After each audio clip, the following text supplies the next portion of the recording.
খানবাড়িতে কর্তাদের খাওয়ানোর জন্য করতিরা রান্নার কাজে ব্যস্ত হয়ে গেল। এমন সময় আরিশ ফুল রেডি হয়ে আয়ানকে নিয়ে বাসা থেকে বের হতে নিলে সানজিদা খান দৌড়ে এসে বললেন, আরিশ বাবা, তুমি কিছু খাবে না? আর এত সকালে কোথায় বের হচ্ছ? ইলেকশন নিয়ে একটু ঝামেলায় আছি, সেখানেই যাচ্ছি। খাবার খেয়ে যাও।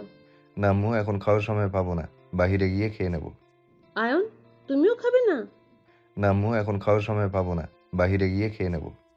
দু ভাই আর দাঁড়ালো না, ব্যস্ত পায়ে হেঁটে গেল। তখন রেডি হয়ে জুথিও সিঁড়ি দিয়ে নামছিল। জুথিকে দেখে সানজিদা খান খাবার খেয়ে পরীক্ষা দিতে যেতে বললেন। জুথি আজ ভীষণ অবাক হচ্ছে। কত বছর হয়ে গেল তার বড় আম্মু তার সাথে হাসি দিয়ে কথা বলে না। আজ কত সুন্দর করে কথা বলল। জুথিও দৌড়ে বড় মা যেই জায়গায় দাঁড়ানো সেখান থেকে একটা চেয়ার টেনে খেতে বসে বলল, দাও বড় আম্মু, খেতে দাও। সানজিদা খান বিরক্ত হলেন। তার রেস্ট নিয়ে বললেন, যেটা খাবি ওখানে রাখা আছে, নিয়ে নে। অতি জ্যাম হওয়াতে সামনের গাড়িগুলো একে একে আটকে আছে। সবাই বিরক্ত। বেশ কিছুক্ষণ পরে জানা গেল সামনের রাস্তা আটকানো। সেখানে নাকি দুই পক্ষের মারামারি হচ্ছে এমপি ইলেকশন নিয়ে। সাধারণ অনেক মানুষ এটা শুনে ভয় পেয়ে যায়। সামনে এগোনো অনেক কেউই হলো না। গাড়ি নিয়ে চলে যাওয়ার সুযোগ হচ্ছে না, তাই যে যার গাড়ির ভিতর চুপচাপ সামনে কি হচ্ছে তা তামাশা দেখে যাচ্ছে। এক সময় মারামারি থেকে ভীষণ তীব্র ঠাস ঠাস শব্দ শোনা যায়। এটা কোনো সাধারণ শব্দ নয়, গুলির শব্দ। ওখানে থাকা প্রায় মানুষই দোকানপাট বন্ধ করে যে যার বাড়ির উদ্দেশ্যে জীবন বাঁচানোর জন্য চলে যায়। প্রায় অনেক মানুষ চলে যাওয়াতে জায়গাটা পুরো জনশূন্য হয়। তখন গাড়ির ডিকির ওপর উঠে পায়ের ওপর পা তুলে আরিশ বলল, এত বছরেও আমাকে চিনলি না? সোজা আমার সাথে পাঙ্গা নিতে চলে আসলি? বিরোধী দলের নেতৃত্বে ছেলে আমান শিকদার বলল, দেখ আরিশ খান, তুই এত বছর দেশে ছিলি না, তাই আমাদের সম্বন্ধে তোর আইডিয়া নেই। এবার ইলেকশনে আমরাই বিজয়ী হব, আর এতে কোনো বাধা আসলে তাকে। ওর বাকি কথা শেষ করতে না দিয়ে আরিশ গাড়ির ডেকির ওপর দু পা উঠিয়ে আসন দিয়ে বসে বলল, তা আমি তো এত বছর দেশে ছিলাম না, তখন কেন তোরা এমপি হলি না? তখন হতে পারিনি, হয়নি, এখন হব।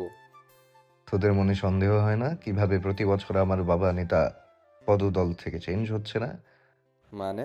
আরিশ খান যে কাজে নামে তা সফল করেই ছাড়ে। আর ক্ষমতা ক্ষমতা খেলা, এটা আমার ছোটকালের নেশা। তোদের মতো চেলাপোলারা পারে শুধু বাড়তি ঝামেলা করতে। আরিশ খান, তুই কি আমাদের ভয় দেখাতে যাচ্ছিস? তোর কি মনে হয় শুধু ভয়? তাহলে কি তোদের নিয়ে আসা এতগুলো মানুষকে উড়িয়ে দিতাম? আমান কিছুটা ভয় পায়। আরিশকে হাতের বন্দুকটা গোল গোল ঘোরাতে দেখে। তবুও ভয়কে আরিশকে বোঝাতে না দিয়ে বলল, দেখ আরিশ খান, আমাদের কাজ আমাদের করতে দে, তাহলে আমরাও তোর পথে বাধা হব না। তুই এবার এমপি হবি। শুটের বাচ্চা, নারীদের ব্যবসা করবি তাও আমাদের খেতাব নিয়ে, আবার সেটা আমাকে জিজ্ঞেস করছিস? তোর জিভ টেনে যে এখনো ছিঁড়ে ফেলেনি, সেটাই তোর সাত পুরুষের কপাল। ভালোই ভালোই বলছি, জীবনটা অকালে হারাস না, এই পথ ছেড়ে দে। আরিশ খান, তুই এখন নেতা হসনি। হয়নি, হয়ে যাব। তুই কি? দেখ, তোদের সাথে ফালতু কথা বলার টাইম আমার কাছে নেই। যে জন্য এখানে আসা, মেয়েগুলোকে ছেড়ে দে। যদি না দেই?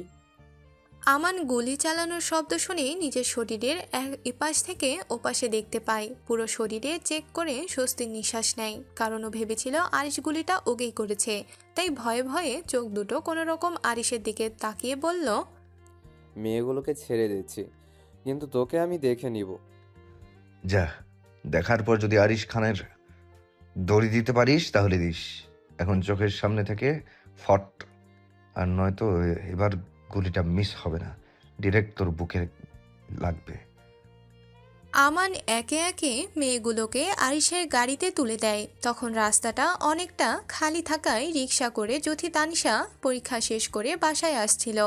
তখন ওখানে এক জায়গায় অনেক মানুষকে দেখে রিক্সা থামিয়ে যুথি যায় ওখানে কি হচ্ছে দেখার জন্য। গিয়ে চোখে পড়ে আরিশ পিস্তল হাতে গাড়ির ডিকির ওপর বসে আছে। এটা দেখে আশপাশটা আরেকটু তাকিয়ে দেখলো।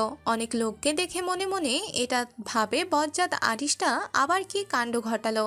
তাই কৌতূহল নিয়ে ছুটে আরিশের সামনে গিয়ে কোমরে হাত দিয়ে বলল, এই যে আপনি এখানে কি করছেন, আর আপনার হাতে এটা কি? আরিশ জ্যোতিকে এই স্থানে মোটেও আশা করেনি। একবার জ্যোতির দিকে তাকিয়ে পর মুহূর্তে মাথাটা কাত করে আনামকে দেখলো শকুনের দৃষ্টি নিয়ে ওদের দিকে তাকিয়ে আছে। এটা দেখে আরিশ আবারও জ্যোতির দিকে তাকায়। কিছুক্ষণ তাকিয়ে বাঁকা হেসে আমানের উদ্দেশ্যে বলল, তোরা না কতগুলো মেয়েকে পাচার করতে যাচ্ছিলি? দেখ, আমার সামনে একটা মেয়ে দাঁড়িয়ে আছে, দেখে তো মনে হচ্ছে একদম পিওর ভার্জিন। তোরা এই মেয়েকে বরং পাচার করতে পারিস।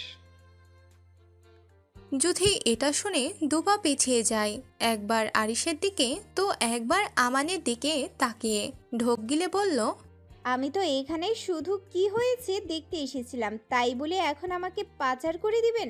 মুখটা ছোট করে বললাম। আমান জ্যোতির দিকে তাকিয়ে কিছু বোঝার চেষ্টা করলো আসলে মেয়েটার সাথে আরিশের কোনো সম্পর্ক আছে কিনা। তাই আরেকটু বিষয়টা বোঝার জন্য ওদের দিকে এগিয়ে গিয়ে বলল, ঠিক আছে আরিশ খান, কোনো মেয়েকে নিজে থেকে পাচারের কথা বলছে, ফিরিয়ে দেয় কিভাবে? জ্যোতি আরেকটু আরিশের কাছে এগিয়ে গিয়ে ভয়ে ভয়ে বলতে নিল, ভাইয়া আমি আপনার আপনি আমাকে মারলেন? দুই চোখ থেকে টপ টপ পানি গড়িয়ে পড়ছে। আয়ান, এই মেয়েকে আমার সামনে থেকে বিদায় কর, আর নয়তো এখানে আরো একটা লাশ পড়বে। আয়ান দৌড়ে জ্যোতির কাছে এসে ওর এক হাত ধরে রিকশার দিকে যেতে যেতে বলল, তুই এখানে এলি কিভাবে বোন? তাছাড়া যেখানেই ঝামেলা সেখানেই তোকে কেন আসতে হবে? নিজেও মরবি, সাথে আমাকেও মারবি। কিন্তু ভাইয়া উনি। একদম চুপ কর, এখানে বস। আর একটা কথাও যেন তোর মুখ থেকে না শুনি। গাড়ি করে দিচ্ছি, সোজা বাড়ি যাবি। জ্যোতি আর কথা বাড়ালো না, কান্না করতে করতে তানিশার সাথে গাড়িতে উঠে পড়ল। ঠিকই আছে, তুই এখানে গেছিলি কেন? তোকে নিষেধ করেছিলাম না? আমি কি বুঝেছিলাম ওখানে উনি ছিল? তুই তো কিছুই বুঝিস না, দুটো খাস তারপর তো শিক্ষা হয়। আমি না হয় একটু ভুলই করেছি, তাই বলে উনি আমাকে মারবেন? তানিশাকে চুপ করে থাকতে দেখে জ্যোতিও গালে হাত দিয়ে চুপ হয়ে যায়। সারা দিন পার হয়ে গেল, ছেলেটা এখনো পর্যন্ত বাসায় ফিরলো না। ফোন করেছি তাও ধরছে না। আপনি একটু গিয়ে দেখুন না, ওরা কেউই ফোন ধরছে না। আপনি একটু ব্যবস্থা করুন না। আপনার কি মনে হয় রাদিফকে আপনার ছেলে সহ্য করতে পারে? আমি ওর মা, ওর মনে কি চলে একটু হলেও বুঝতে পারি। কিছুটা রাগী কণ্ঠে, বারবার আপনি এক কথা বলছেন কেন? আপনি যেচে গেছেন আমার ছেলেটাকে একবারও মানানোর জন্য। আমার ছেলেটা একটু রাগী, কিন্তু সে আপনাকে ভীষণ সম্মান করে, ভীষণ ভালোবাসে। সাফওয়ান খান দীর্ঘ নিঃশ্বাস ছাড়েন। উনি কোন মুখ নিয়ে ওনার ছেলেকে মানাতে যাবেন? সেদিন কি ওনার ছেলের কথা উনি কি শুনেছিলেন? একদমই শোনেননি, বরং সবার বিরুদ্ধে গিয়ে ছেলেকে শাস্তি দিয়েছিলেন। ওনার মনে পড়েন সেদিনের কথা, 7 বছর আগে। রাফিদ জ্যোতি ছাদে বসে খেলছিল। মূলত সেখানে আয়ান, ইভা, ফারি ও রোদ ছিল। মনি 3 বছরের থাকায় সে নিজের মায়ের কাছেই ছিল, আর বাকি সবাই মিলে এক জায়গায় বসে ট্রুথ অ্যান্ড ডেয়ার খেলছিল। খেলতে খেলতে এক পর্যায়ে বোতলের মুখ রাফিদের দিকে পড়ায় সবাই মিলে ওকে ডেয়ার দেয়, এখান থেকে কাউকে কোলে নিয়ে তাকে পুরো ছাদে ঘোরাতে হবে। ব্যাস, ডেয়ার দেওয়ার সাথে সাথে রাফিদ জ্যোতির কাছে এসে ওকে কোলে তুলে নেয়, কারণ রাফিদ ওখানে সবার থেকে ওকে বেশি পছন্দ করত।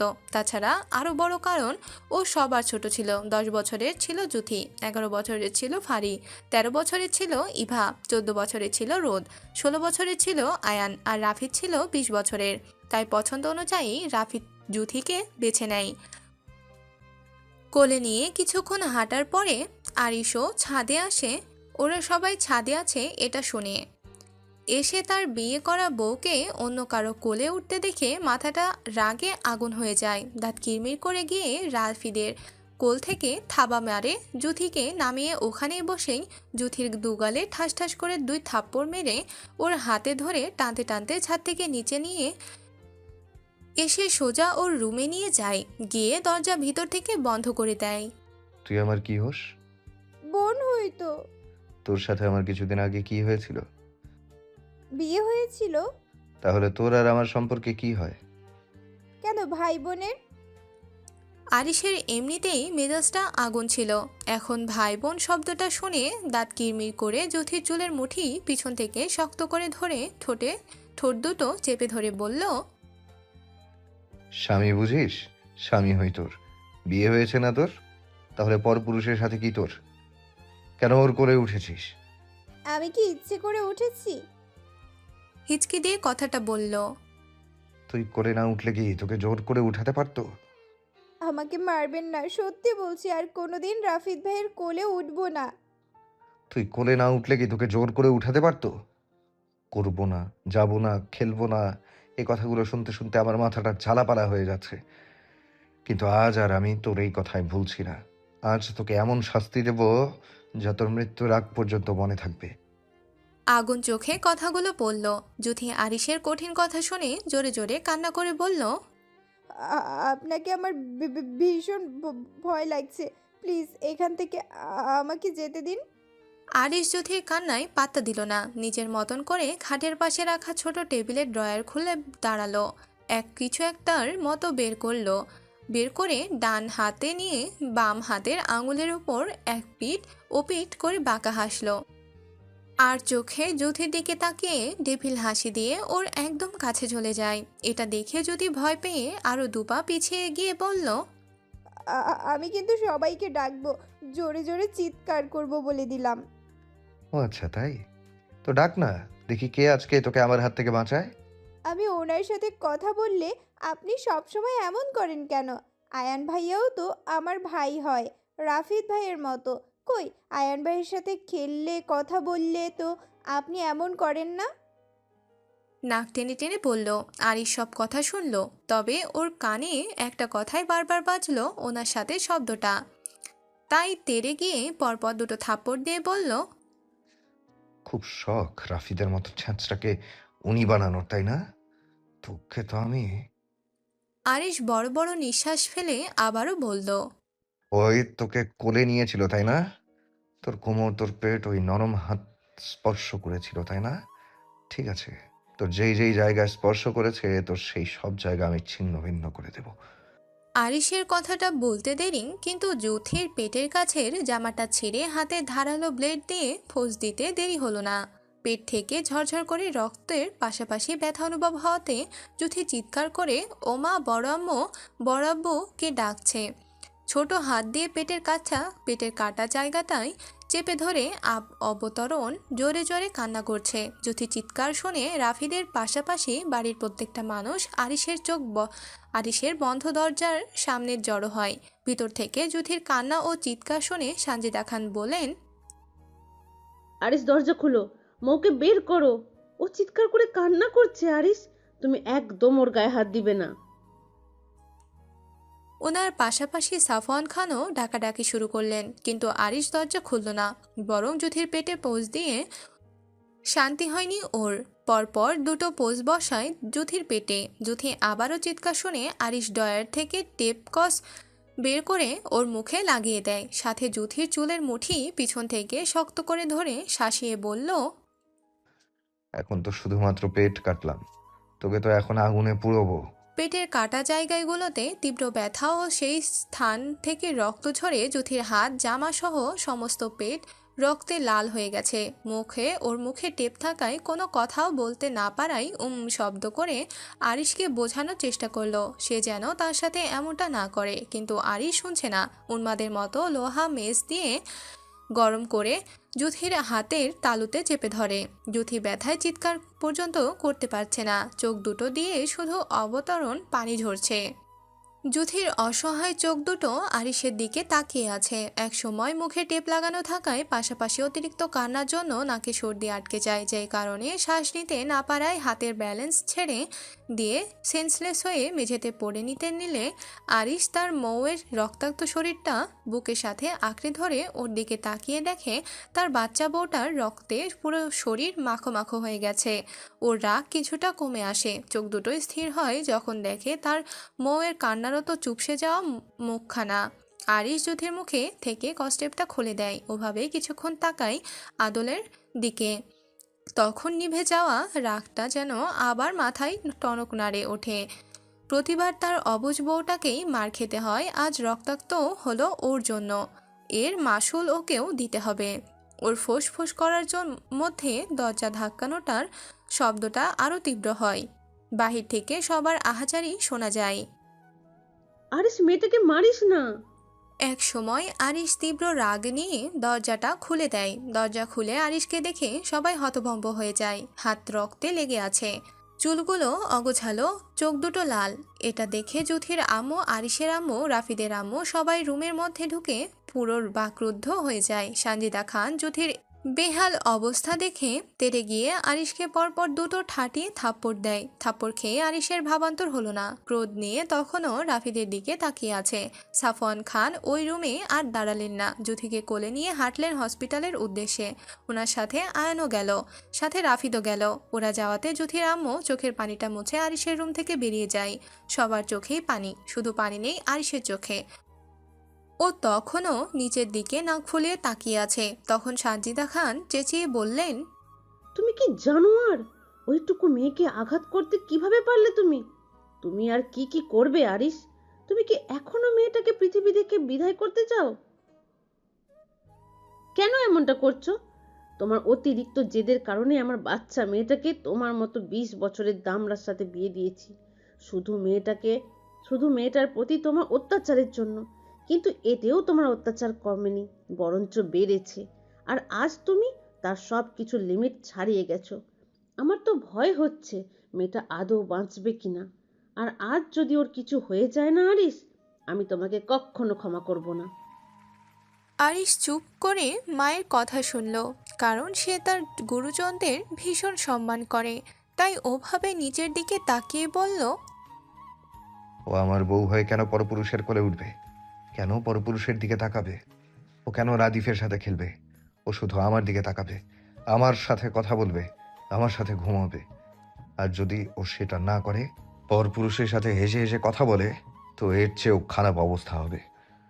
ওকে এই পৃথিবীতে বাঁচতে হলে সম্পূর্ণ শারীরিক মানসিকভাবে আমার হয়ে বাঁচতে হবে।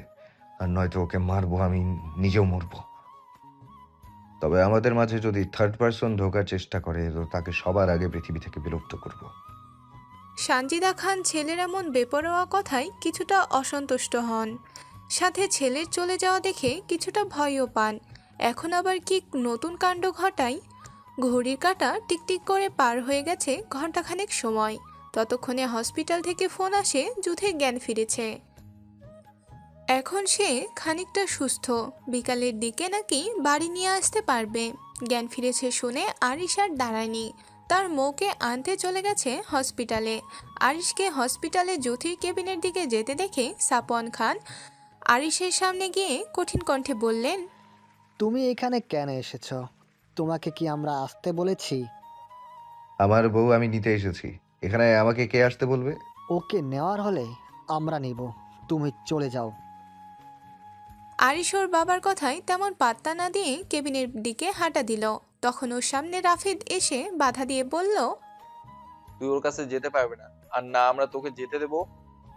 তোর মতো ছালার বস্তা আমাকে আমার বউয়ের কাছে যেতে আটকাবে? দেখ আরিশ, এখানে সিন ক্রিয়েট করিস না। তুই আমার সামনে থেকে সর, আর নয়তো আমি ভুলে যাব এটা হসপিটাল। কি করবি তুই? রাফিদের কথাটা বলতে দেরি, কিন্তু আরিশের রাফিদের গায়ে হাত তুলতে দেরি হলো না। এক সময় দুই ভাইয়ের মারাত্মক হাতাহাতি শুরু হয়ে যায়। রাফিদের ঠোঁট কেটে রক্ত ঝরছে, আর আরিশের নাক ফেটে। ওদের দুজনকে থামানোর জন্য সাফওয়ান খান পেরে উঠেছিলেন না। প্রায় হসপিটালের সব মানুষ জড়ো হয়ে যায় এক জায়গায়। ওখানের মানুষরা দুজনকে দুদিকে টেনে নিয়ে যায়। তখনও আরিশ রাফিদের দিকে তাকিয়ে রাগে ফুলছিল। সাফওয়ান খান রাগে গজগজ করতে করতে আরিশের গালে থাপ্পড় লাগান সজোরে। আরিশের দিকে তাকিয়ে ফোঁসফোঁস করতে বললেন, আর কি কি করতে চাও তুমি? এত কিছু করো, তোমার শান্তি হচ্ছে না? আরিশকে আরও কঠিন কিছু কথা শুনিয়ে উনি রাফিদের দিকে তাকিয়ে বললেন, মানুষ একদিনের হলো তো তার বড় হয়, আর আরিস তো তোমার 3 মাসের বড়। বড় আব্বু, আমি জানতাম তুমি একজন বুঝদার ছেলে, আমার ছেলের মতো বেপরোয়া পাগল নয়। সে তুমি হসপিটালে বসে আমাদের আর কোনো মান সম্মান রাখলে না তোমরা। ওনার কথা বলার মধ্যে আরিশ লোকগুলোর থেকে নিজেকে ছাড়িয়ে জ্যোতির কেবিনে গিয়ে ওর সামনে দাঁড়ায়। দেখে ওর হাতে ব্যান্ডেজ করা, অন্য হাতে স্যালাইন লাগানো। আরিশ জ্যোতির হাতের স্যালাইনের পাইপ খুলতে খুলতে দাঁত কিরমির করে বলল, এইসব বালছাল পরে তোকে এখানে থাকতে হবে না। চল তুই আমার সাথে, এখান থেকে এক্ষুনি তুই আমার সাথে চলে যাবি। এই বলে যুথিকে পাজা কোলে তুলে হনহন করে হাঁটতে শুরু করে। সাফওয়ান খান, রাফিদ, আয়ান সবাই দেখলো আরিশের সাইকোগিরি, তবে কেউ কিছু বলল না, কারণ তিনি চান না এই মুহূর্তে হসপিটালে বাড়তি ঝামেলা করতে। তবে সাফওয়ান খান দমেও যাননি, মনে মনে কিছু ভেবে দীর্ঘ নিঃশ্বাস ফেলে ওনার কাজে আছে বলে ওদের বাসায় চলে যেতে বলে। সন্ধ্যাবেলায় চারপাশ শুনশান নিরিবিলি। আজ খানবাড়িতে কারো মুখে কোনো কথা নেই। থাকবে কি করে? বাড়ির বড় ছেলে যে কাণ্ড আজকে ঘটিয়েছে তাতে কারো মুখ থেকে কোনো কথা বের হচ্ছে না। তখন আরিশ ওভাবে জ্যোতিকে নিয়ে আসার পর ওর রুমে নিয়ে এসেছিল। রুমে এসে কাউকে আর ঢুকতে দেয়নি, তার এক কথা। যখন তারপর রাফিদের সাথে খেলে তখন বাড়ির সব থাকে কোথায়? তখন যদি সবাই তার বউকে রাফিদের কাছে যেতে না দিত, খেলতে না দিত, তাহলে সে তার বউকে এমনভাবে আঘাত করত? কখনোই করতো না। সে তো তার এই বউটাকে মারাত্মক ভালোবাসে, তাহলে সে তার বউকে অন্য কারোর সাথে সহ্য করতে পারে না। আর রাফিদ, তাহলে তো প্রশ্নই আসে না। তার বুকের বাপাসটাই আজ ভীষণ কষ্ট হচ্ছে। অসহায় চোখ দুটো নিয়ে তার মৌয়ের ফ্যাকাশে আদলের দিকে তাকায়। তাকিয়ে ওর চোখ দুটো পানিতে ভরে যায়। আজ তার ভীষণ মনে হচ্ছে তার মৌয়ের সমস্ত শরীরে চুমু দিয়ে বলতে, ভীষণ ভুল হয়ে গেছে মৌ, ভীষণ ভুল হয়ে গেছে। আরিশের এসব ভাবার মধ্যে নিচ থেকে চেঁচামেচির আওয়াজ আসে ওর কানে। সাফওয়ান খান গলা ছেড়ে ডাকছেন ওকে। ওর কিছুটা বিরক্তি লাগে, তবুও রুম থেকে বের হয়ে নিচে নামার জন্য। খান বাড়ির আঙিনায় আজ যেন নিস্তব্ধতার চাদর বিছানো। প্রতিটি দেওয়াল যেন নিঃশব্দে কিছু বলছে। বাড়ির পরিস্থিতি নীরবতা এমনভাবে নেমে এসেছে যেন শব্দও সাহস হারিয়ে ফেলেছে, পালিয়েছে কোথাও। আর এই সব কিছুর মূল ঊর্ধ্ব হচ্ছে খান বাড়িতে এই প্রথমবার পুলিশ এসেছে, তাও বাড়ির ছেলেকে গ্রেফতার করতে। সবাই এটা দেখে কিছু বলার ভাষা খুঁজে পাচ্ছেন না। পারবেন কিভাবে? বাড়ির বড় কর্তা সাফওয়ান খান নিজে পুলিশ নিয়ে এসেছেন, এখানে কার কি বা বলার থাকতে পারে? সবাই শুধু তাকিয়ে আছেন সাফওয়ান খান মূলত কি করতে চায় সেটা দেখার জন্য। আরিশ তখন বাবার ডাকে নিচে এসে সবার মতো অনেকটা অবাক হয়। পুলিশের দিকে তীক্ষ্ণ দৃষ্টিতে তাকিয়ে সাফওয়ান খানের দিকে তাকিয়ে প্রশ্ন করলো, ওনারা এখানে কি করছে? কেন? তোমাকে তাদের হেফাজতে পাঠাতে। হোয়াট? না বোঝার তো কিছু নেই। দিন দিন যে তোমার মানসিক ট্রমা সেটা ধৈর্যের বাইরে। তোমার কাজকর্ম দিনের পর দিন নিপীড়ন অস্মরণীয় হয়ে উঠছে। সূর্যের সীমা পাড়িয়ে যাচ্ছে আজকাল। উনি এটুকু বলে থেমে আবার বললেন, তাই আমি সিদ্ধান্ত নিয়েছি ওনারা তোমাকে তাদের হেফাজতে নিয়ে যাবেন। তুমি সেখানে কিছুদিন থাকবে। যেদিন তুমি স্বাভাবিক অবস্থায় ফিরবে ওনারা সেদিন তোমাকে ছেড়ে দিবেন। আব্বু তুমি এসব কি বলছো? ভেবে বলছো? না ভেবে তো আমি তাদেরকে বাড়িতে নিয়ে আসিনি, তাই না? অবশ্যই সবার ভালো কথা ভেবেই নিয়ে এসেছি।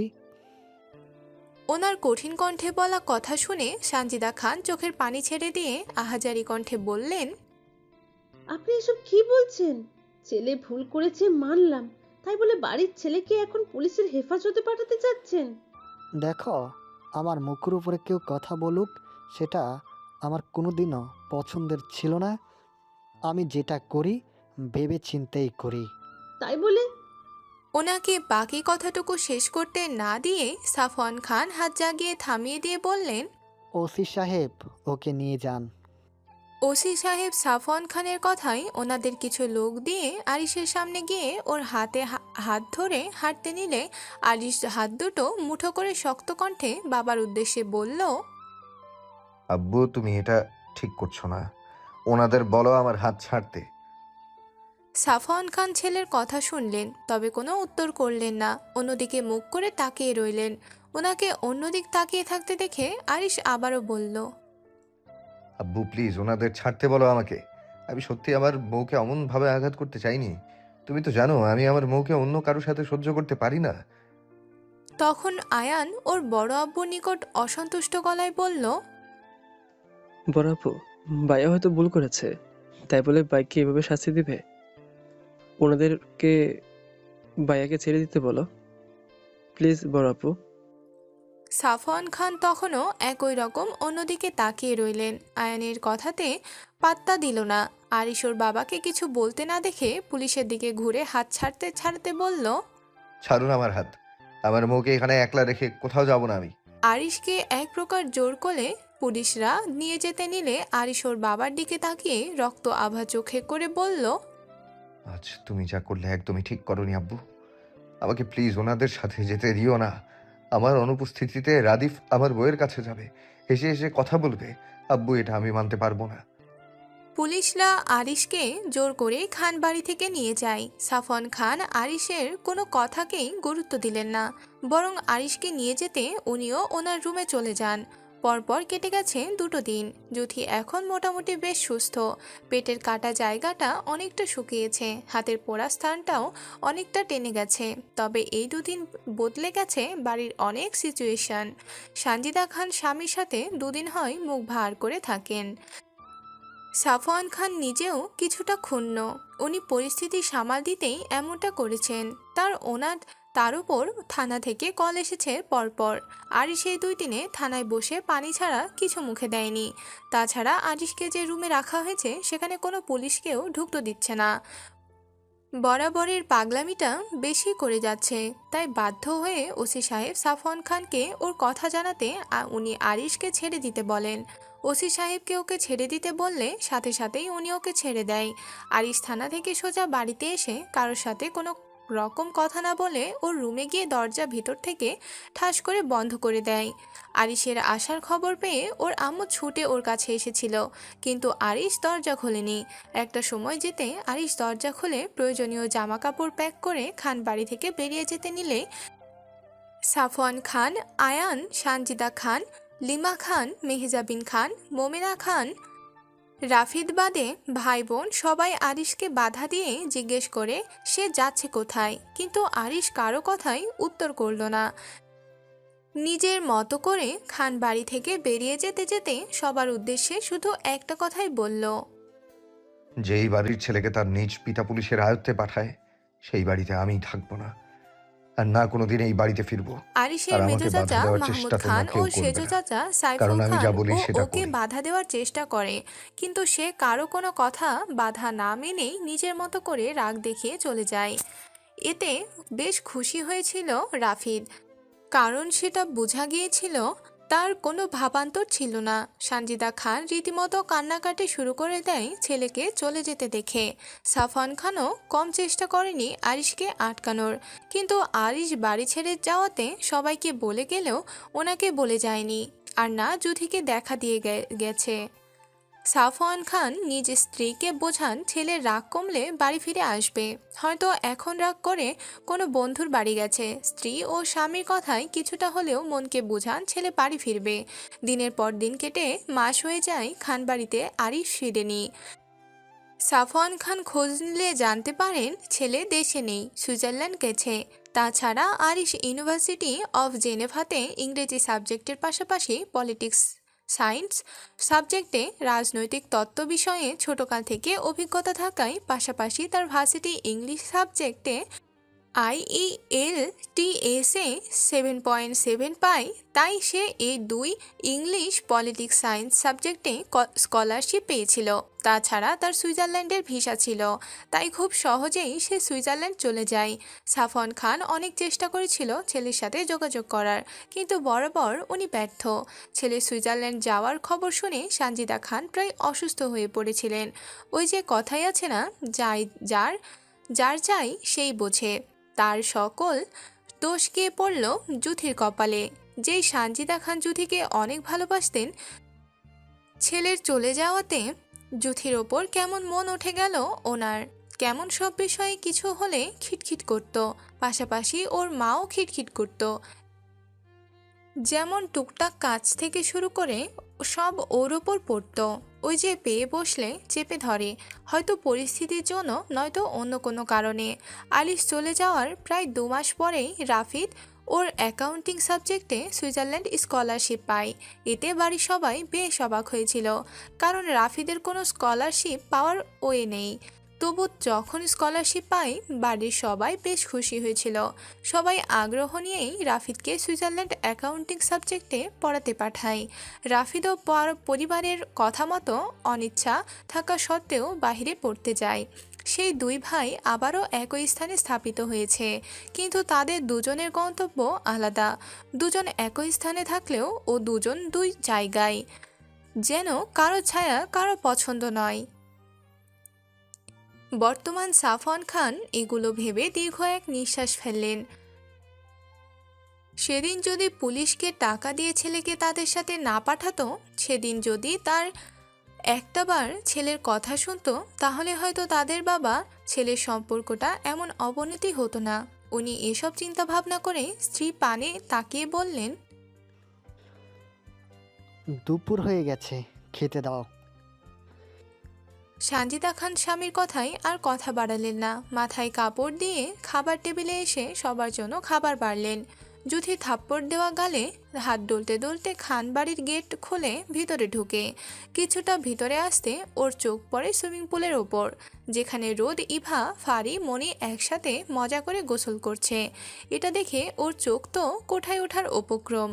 গালে ব্যথা ভুলে দৌড়ে ওপরে নিজের রুমে গিয়ে জামা কাপড় চেঞ্জ করে আবারও একই রকম দৌড়ে নিচে সুইমিং পুলের সামনে এসে কোমরে দুই হাত গুজে বলল, তোমরা আমাকে রেখে মজা করে গোসল করছো?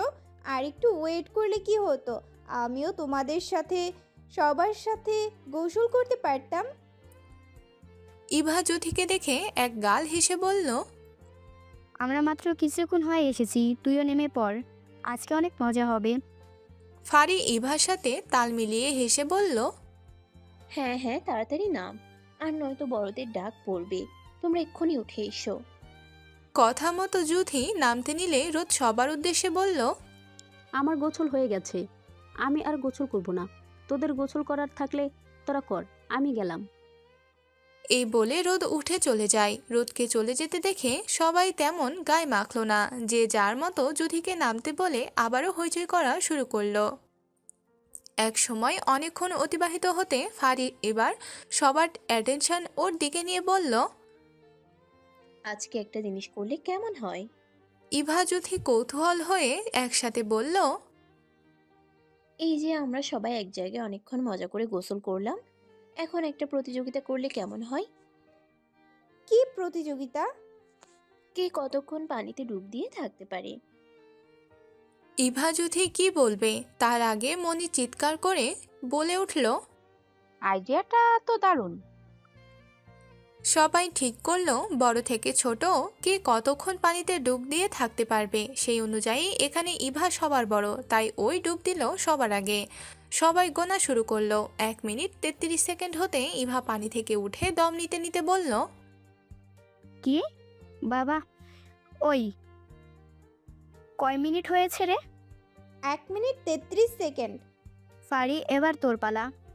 ফারিও 1 মিনিট হতে না হতেই পানি থেকে উঠে হাঁপাতে হাঁপাতে বলল, ভাই, আমি আর থাকতে পারি নাই, শ্বাস বন্ধ হয়ে আসছে, তাই উঠে আসছি। এবার এই জুইথার পালা।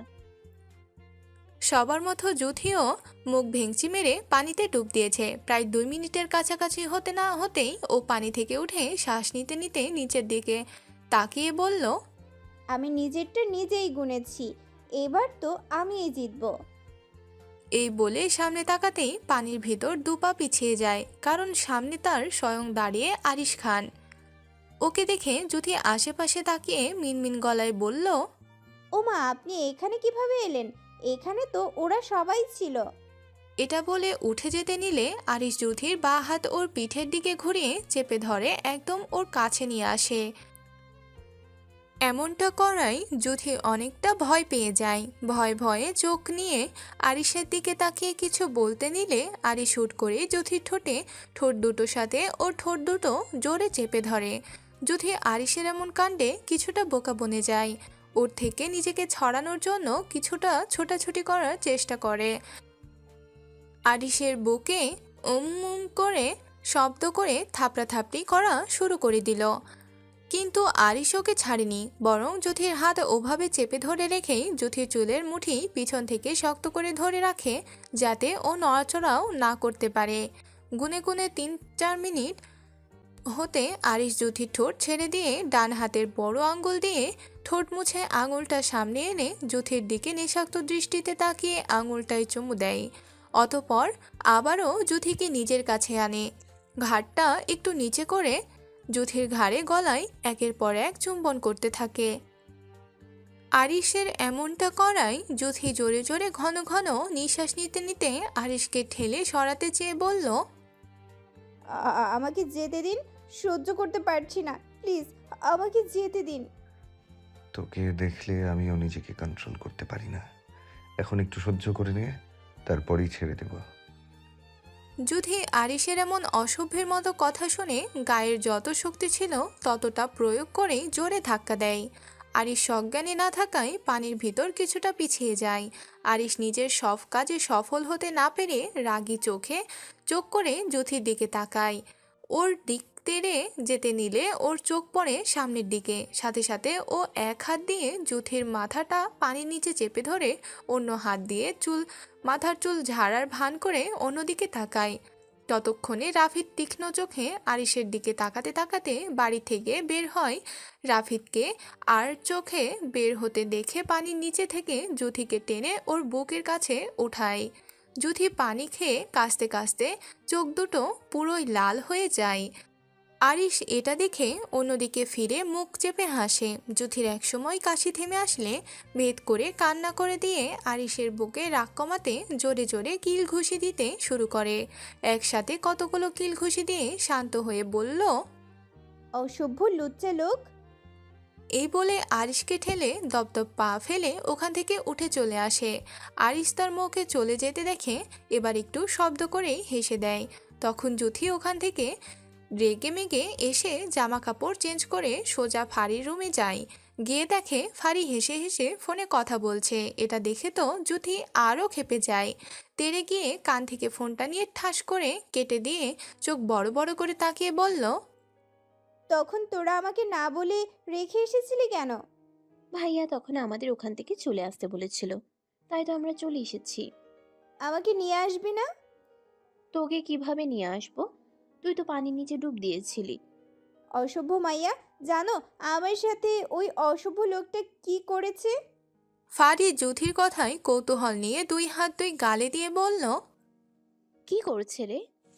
উনি আমাকে জ্যোতি বলতে গিয়েও থেমে যায়। জ্যোতিকে অর্ধেক বলে থেমে যেতে দেখে ফারি তাড়া দিয়ে বলল, বাকিটুকু বল। জ্যোতি মাথা চুলকিয়ে আমতা আমতা করে বলল, কিছু না, আমি যাই। বলে ভোদর। ফারি জ্যোতি যেতে দেখে মুখ টিপে হাসল। সময়টা সূর্য ডুবে ঠিক সন্ধ্যা 7টা। চারপাশ লালচে আবরণ কমে গিয়ে অন্ধকার হয়ে গেছে। ফারি জ্যোতি এতক্ষণ ছাদে বসে আড্ডা দিয়ে সন্ধ্যা হওয়ার সাথে সাথে যে যার রুমে চলে যায়।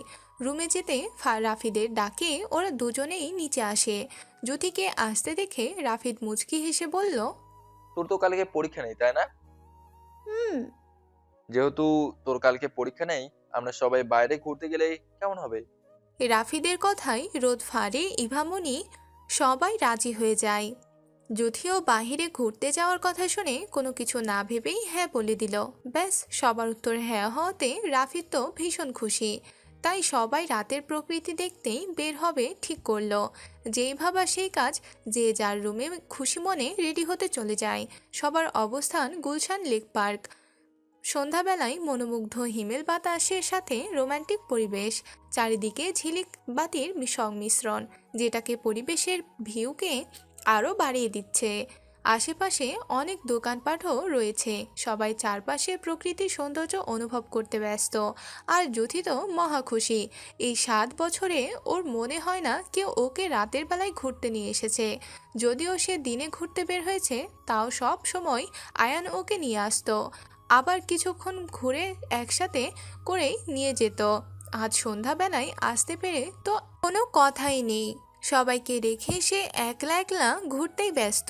প্রায় আধা ঘন্টা খানেক সময় যেতে না যেতেই কোথা থেকে আরিশ স্পিড বাইক নিয়ে এসে জ্যোতির সামনে দাঁড়াতেই জ্যোতি দুপা পিছিয়ে যায়। আরিশের রাগী চোখ দুটো দেখে জামার দুই সাইড শক্ত করে মুট করে ধরে। তখন ওর কানে আসে গম্ভীর কণ্ঠে বলা কিছু বাক্য। এক্ষুনি বাইকে ওঠ। না, আমি আপনার সাথে যাব না। অন্যদিকে তাকিয়ে যাবি কিনা সেটা তো জিজ্ঞেস করিনি, গাড়িতে উঠতে বলেছি।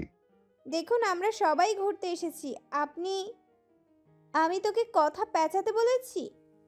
বাইক থেকে নেমে চেঁচিয়ে বলল। ওর চেঁচামেচির আওয়াজ শুনে রাফিদ সহ সবাই এক জায়গায় জড়ো হয়। রাফিদ জ্যোতির চোখে পানি দেখে জ্যোতির দুই বাহু পিছন থেকে ধরে কাছে নিয়ে বলল। তুই এখানে কি করছিস? আরিশের রাফিদের কথায় তেমন ভাবান্তর হলো না।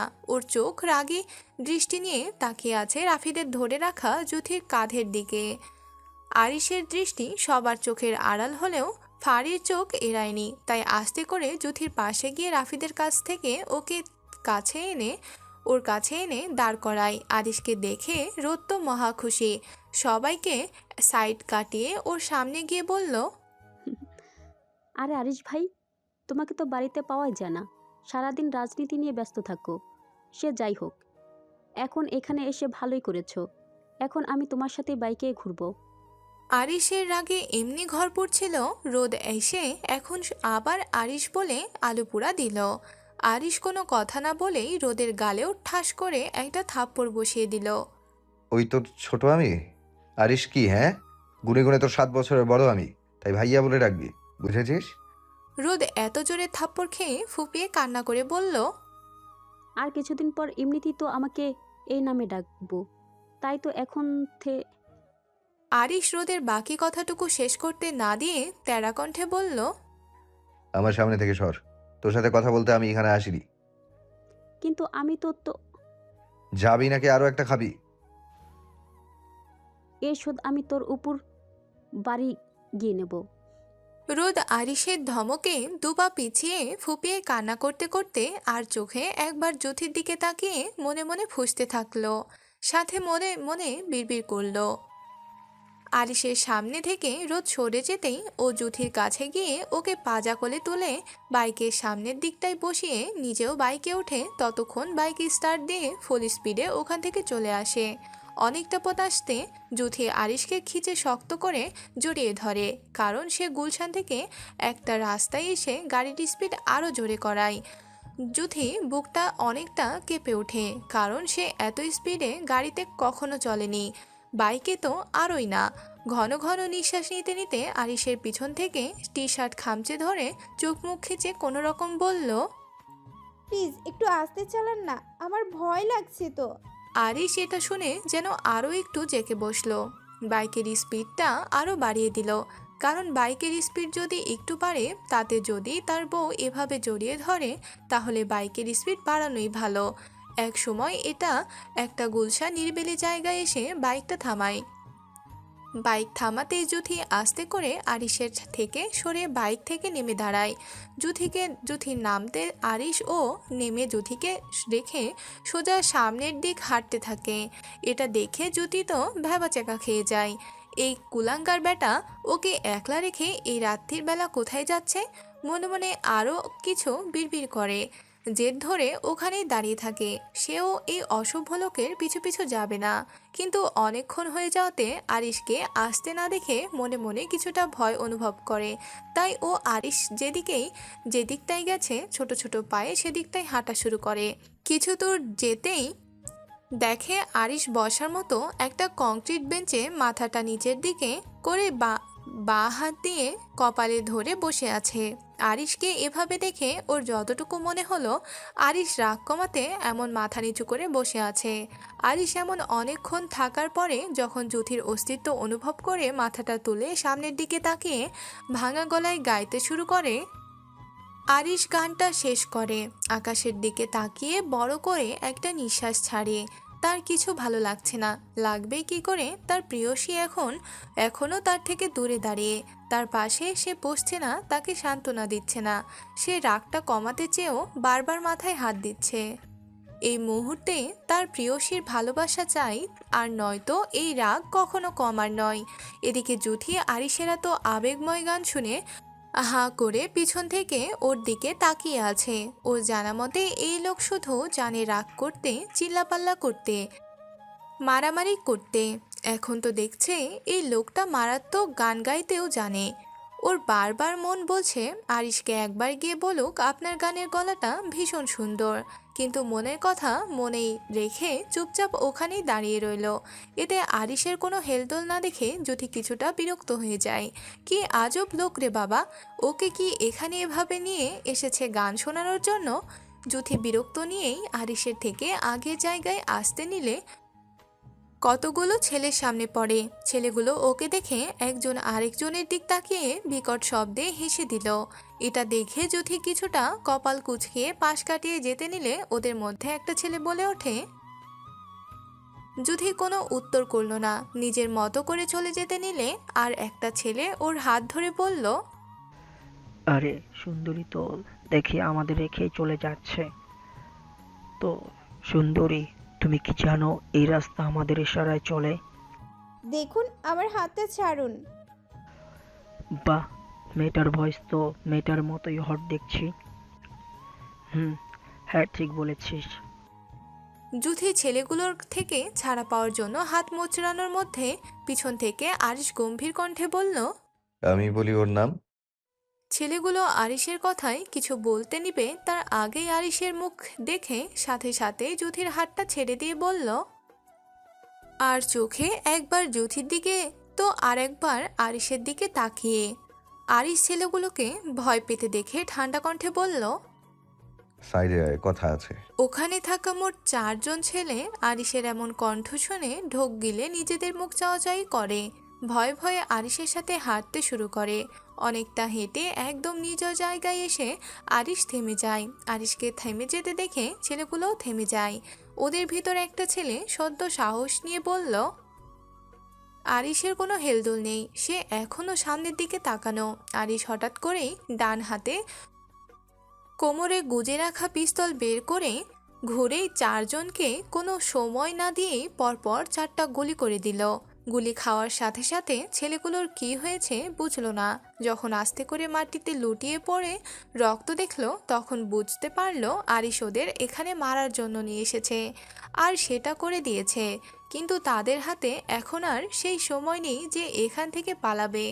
ছেলেগুলো কিছু বলতে চাইছিল আরিশকে, কিন্তু ওদের কিছু বলার আগেই আরিশ হুঙ্কার দিয়ে বলল, আর আমির বাচ্চা যে মেয়েকে 1 সেকেন্ড চোখের আড়াল হতে দেই না, যাকে পরপুরুষের সঙ্গে সহ্য করতে পারি না, আর সেখানে কিনা তোরা ওর হাত ধরেছিস, ওর হট বলে কুদৃষ্টি দিয়েছিস। যে চোখ ওই নারীর দিকে ইচ্ছাকৃত তাকাবে সেই চোখ আমি তুলে নেব। যেই হাত ওই নারীকে ছোঁবে তাকে দুনিয়া থেকে বিলুপ্ত করতে আমার 1 সেকেন্ডও সময় লাগবে না, যেমনটা তোদের করলাম। ছেলেগুলো আরিশের সম্পূর্ণ কথা শুনতেও পারল না, তার আগেই পৃথিবী থেকে পরগায়ন করলো। আরিশ ওদের দিকে তাকিয়ে পিস্তলটা ঘুরিয়ে আবারও কোমরে গুজে নিতে নিতে বলল, হিজাব ছানা বাইরে বের হওয়ার মজা তোকে আজ বুঝাবো।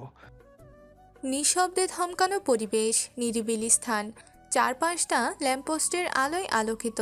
তখন আরিশ ছেলেগুলোকে নিয়ে যাওয়ার পর যুথি ওখানে বসে যে হাত ছেলেটা ধরেছিল সে হাত অন্য হাত দিয়ে মোড়াতে মোড়াতে তখন থেকে বসে আছে। আর কিছুক্ষণ পর পর আরিশ যে দিকটায় গেছে বারবার সেদিকে তাকাচ্ছে। হঠাৎ করে চোখ পড়ে আরিশ রক্ত আভা চোখ করে ওর দিকে এগিয়ে আসছে। এটা দেখে হাত মোড়ানো ছেড়ে দিয়ে পরপর ঢোক গিলে উঠে দাঁড়িয়ে 2 পা পিছিয়ে যেতে নিলে আরিশ ওর চুলের মুঠি পিছন থেকে শক্ত করে ধরে অন্য হাত দিয়ে গাল চেপে ধরে চেঁচিয়ে বলল, তুই আর কত জ্বালাবি আমাকে?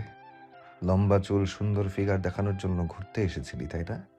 আরিশ এত জোরে যুথির চুল চেপে ধরেছিল যে ব্যথায় ওর চোখ দিয়ে পানি বের হয়ে যায়। সাথে গাল চেপে ধরায় মুখ দিয়ে কিছু বলতে না পেরে মাথাটা দুপাশে ঘোরালো, যার মানে সে এসবের জন্য আসেনি। আরিশের এমনি মেজাজ চঙ্গে ছিল তার প্রেয়সী ওই ছাগলের পুতের সাথে ঘুরতে আসায়। এখন আবার এই কাণ্ডে ওর রাগকে কন্ট্রোল করা দায় হয়ে গেছে ওর কাছেই। ঘন ঘন নিঃশ্বাস ফেলে অন্যদিকে তাকিয়ে গম্ভীর কণ্ঠে বলল, তোর করা ভুলগুলোকে সবসময় এটাই ভেবেছি আমি মনে হয় ব্যর্থ তোকে সামলে রাখতে, তাই তোকে বারবার ক্ষমা করতে চেয়েছি। আর এটাই হয়তো আমার ভুল। আর নয়তো তুই প্রতি পদে পদে ভুল করতি না। কিন্তু আর না, এই হাতটা ধরেছিল তাই না? এই হাতটাই আমি রাখবো না, সম্পূর্ণ পুড়ে ছাই করে দেব। চল আমার সাথে। এই বলে জুথির হাতটা টানতে টানতে বাইকের কাছে নিয়ে ওকে উঠিয়ে বাইক স্টার্ট দেয়। জুথি ভয়ে ফুপিয়ে ফুপিয়ে কান্না করছে। আরিশ যে পরিমাণ রেগে আছে, বাড়ি গিয়ে ওকে কি করবে কে জানে। এসব ভাবছে আর ভয়ে ফুপিয়ে উঠছে। সময়টা রাত 8:03 ন্যায় ঘরে। খানবাড়ির সবার স্থান এখন বসার ঘরে। বাড়ির কর্তাদের অফিস থেকে প্রায় ফেরার সময় হয়েছে, তাই বাড়ির কর্ত্রীরা সবাই এক জায়গায় বসে ঘোষ গল্পের আড্ডা বসিয়েছে। তাই এই কিছুক্ষণ হয় রাফিদে রাফিরে যে যার রুমে গেছে। যদিও সানজিদা খান জিজ্ঞেস করেছিলেন জুথির কথা, তখন ফারি আগ বাড়িয়ে বলেছিলেন আরিশ ভাইয়ের সাথে আসছে। এতে সানজিদা খান মনে মনে বিরক্ত হলেও ছেলের কথা ভেবে মুখে কিছু বলেনি, বরং সবাইকে যে যার রুমে যেতে বলেছিলেন। ওনার কথায় বাকিরা আর কেউ কথা বাড়ায়নি, যে যার মতো করে গল্প করতে করতে শুরু করলেন। ওনাদের কথাবার্তা বলার এক পর্যায়ে আরিশকে জুথির হাত ধরে টানতে টানতে ভিতরে আসতে দেখে মেজ চাচি লিমা খান বললেন, আরে আরিশ, তুমি ওকে এভাবে নিয়ে আসছো কেন? ওনার কথা শুনে সবাই দরজার দিকে তাকিয়ে দেখে জুথিকে টেনে নিয়ে আসার দৃশ্য। জুথিকে দেখে ওর আম্মু মোমেনা খান আরিশের সামনে গিয়ে বললেন, আরে আরিশ আব্বু, তোমার এই অবস্থা কেন? নিশ্চয়ই এই অলক্ষণে মেয়েটা কিছু করেছে, তাই না? আরিশ কারো কথাই কোনো উত্তর করল না। নিজের মতো করে জুথির হাত টেনে ওপরে সিঁড়ি দিয়ে উঠতে নিলে তানজিরা খান কড়া কণ্ঠে বললেন, আরিশ তার মায়ের কথাই ওখানে দাঁড়ায়। পিছন ঘুরে না তাকিয়ে মায়ের কথার সম্মান রাখার জন্য নম্র কণ্ঠে বলল, দেখো আম্মু, এমনিতেই অনেকবার নিজেকে কন্ট্রোল করার চেষ্টা করেছি, কিন্তু আমি ব্যর্থ আম্মু। এখন আমাকে আর রাগিও না, আমাকে আমার মতো থাকতে দাও। আর নয়তো এবার আমি একা নয়, এই বাড়তি প্যারাকে আমার সাথে নিয়ে যাব। বলে আগের মতো জুথির হাত টানতে টানতে ওর রুমের দিকে চলে গেছে। সানজিদা খান আর কথা বাড়ালেন না। ওনার এই ঝামেলাগুলো মোটেই সহ্য হচ্ছে না। ওনার ছেলেটা দিন দিন কেমন বেপরোয়া উন্মাদ হয়ে গেছে। কারো সাথে কারো কথা এখন আর তেমন শুনতে চায় না, নিজের মন মতো চলে। আরিশ এমনটা ছিল না। দেশে থাকাকালীন আরিশ আর কারোর কথা শুনুক আর না শুনুক, ওর মায়ের কথা আর ওর আব্বুর কথা সব সময় শুনতো। কিন্তু দেশে ফেরার পর আরিশ কেমন বদলে গেছে। সেই চেনা আরিশ আর এই আরিশের অনেক পার্থক্য।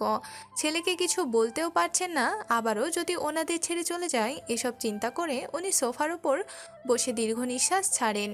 আরিশ জুথিকে ওর রুমে এনে ঠাস করে দরজাটা ভেতর থেকে বন্ধ করে জুথিকে বিছানায় ওপর ধাক্কা মেরে ফেলে দিয়ে খাটের পাশে ছোট টেবিলের ডয়ার থেকে মাঝারি লোহার মতো লম্বা একটা কিছু বের করে ম্যাচ জ্বালিয়ে আগুনের উপর ধরে। এটা দেখে জুথি আরও জোরে জোরে কান্না করে দিয়ে বলল, প্লিজ আমার সাথে এমনটা করবেন না। আমার হাত পোড়াবেন না প্লিজ, তাহলে আমি পরীক্ষা দিতে পারবো না। পরীক্ষার কথা আগে মনে ছিল না? ওর দিকে না তাকিয়ে লোহাটা গরম করতে করতে আরিশ জুথির কোনো কথা শুনছে না দেখে জুথি ভয়ে বিছানার এক কোণে গুটিসুটি দিয়ে বিছানার চাদর খামচে ধরে ফুপিয়ে ফুপিয়ে ভয় ভয় চোখে আরিশের দিকে তাকিয়ে কান্না করছে। আরিশের লোহাটা গরম করা হয়ে গেলে আগুন থেকে সরিয়ে দেখে সেটা দিয়ে সাদা সাদা ধোঁয়া উঠছে। এটা দেখে আরিশ বাঁকা হেসে জুথির দিকে তাকিয়ে ঠান্ডা কণ্ঠে বলল, এদিকে আয়। আরিশের বলা দুটো কথা যেন জুথির বিছানায় খামচে ধরা হাত দুটো কেঁপে ওঠে। তাই একদম খাটের কোণে আরও গুটিসুটি হয়ে নিচের দিকে তাকিয়ে ফুপাচ্ছে। আরিশ জুথির নড়চড় না দেখে গম্ভীর কণ্ঠে বলল, কি হলো, কাছে আসতে বললাম না? জুথি কোনো উপায় না পেয়ে আস্তে বিছানা থেকে নেমে গুটি গুটি পায়ে আরিশের সামনে দাঁড়িয়ে নিচের দিকে তাকিয়ে ভয়ে ফুপিয়ে কান্না করছে। জুথি কাছে আসতে দেখে আবারও গম্ভীর কণ্ঠে বলল, তোর হাতটা দে, লোহাটা ঠান্ডা হয়ে যাচ্ছে তো। জুথি আরিশের ভয়ে আরিশ বলার সাথে সাথে ওর ডান হাতটা আস্তে করে ওর সামনে ধরে। জুথি হাত বাড়াতে আরিশ জুথির হাতটা মুঠোর মধ্যে নিয়ে বলল, এত নরম কোমল হাতটা ধরার জন্যই পারফেক্ট। মানে?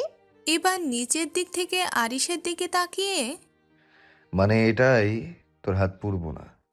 আরিশ জুথির হাত পুড়বে না শুনে জুথির কিছুটা ভয় কমে, তাই হিচকি দিতে দিতে বলল, সত্যি? তবে একটা শর্ত আছে। কি? এখন এই মুহূর্তে আমাকে ডিপলি জড়িয়ে ধরবি এবং আমি যতক্ষণ পর্যন্ত না ছাড়তে বলবো এভাবেই ধরে থাকবি। যদি রাজি থাকিস তো হাত পুড়াবো না, আর যদি না। আরিশের সম্পূর্ণ কথাটা জুথি শেষ করতে দিল না। তার আগে দুপা জাগিয়ে আরিশের গলা জড়িয়ে ধরতে নিলে বিপত্তি বাধে জুথি আরিশের লম্বাটা নিয়ে। কারণ আরিশ 6 ফিট আর জুথি 5 ফিট 2 ইঞ্চি। যে আরিশ বুঝতে পারে তাই একটু নিচের দিকে ঝুঁকে যাতে তার মৌ তাকে জড়িয়ে ধরতে পারে। হলেও তাই আরিশ নিচু হতে জুথি আরিশের গলাটা জড়িয়ে ধরে। জুথি আরিশের গলা জড়িয়ে ধরতেই আরিশ সোজা হয়ে দাঁড়ায়। তাতে জুথি পা মাটি থেকে অনেকটা উপরে উঠে গেছে। জুথি আরিশের গলা ধরে ঝুলছে দেখে আরিশ মনে মনে হেসে ও জুথির কোমর জড়িয়ে ধরে নিজের সাথে আরও আবদ্ধ করে নেয়। দুজনের এমনভাবে যে কতক্ষণ কেটেছে সেটা হয়তো ওরা নিজেও জানে না। একটা সময় জুথি অতিরিক্ত কান্নার পাশাপাশি এভাবে অনেকক্ষণ জড়িয়ে থাকায় প্রায় ওভাবেই ঘুমিয়ে গেছে। জুথি আরিশের জড়িয়ে ধরা গলা থেকে হাতটা পড়ে যেতে দেখে বুঝতে পারে তার বউ ঘুমিয়ে গেছে। সে আজ ভীষণ সন্তুষ্ট, তার বউ আজ তার বুকে ঘুমিয়েছে। হোক না সেটা জোর করে, তাতে কি যায় আসে। আরিশ আস্তে করে জুথিকে ওর বুকের কাছ থেকে সরিয়ে বিছানায় শুইয়ে দেয়। অতপর চাদরটা টেনে ওর কোমর পর্যন্ত দিয়ে দেয়।